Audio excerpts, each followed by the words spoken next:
Gladiolus bulbs అండి, ఇవి imported happy gardeners groups నుంచి వచ్చాయండి. మా అప్పారావు సార్ అన్న అడ్మిన్ టీం పంపించారు. 8 బల్బ్స్ అయితే వచ్చాయండి. చాలా హెల్తీగా ఉన్నాయండి. ఇవి ప్రాపగేట్ ఎలా చేశాను, నాటిన తర్వాత ఎలా వచ్చింది వీడియోలో మొత్తం మీకు చూపిస్తానండి. సో బల్బ్స్ని అయితే ఫస్ట్ నేను కేవలం ఇసుకలోనే నాటేస్తున్నానండి.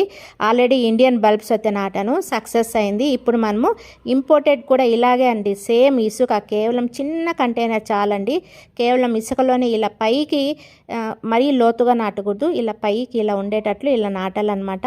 8 బల్బ్స్ అయితే ఇలా నాటేస్తున్నానండి. కేవలం ఒక వారంలోనే మనకి ఇవి బాగా జర్మినేట్ అయితే అవుతాయండి.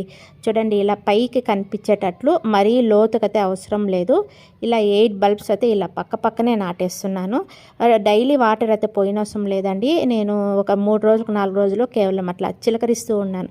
చూడండి, ఒక వారం రోజులకే ఎంత మంచిగా జర్మినేట్ అయింది చూడండి.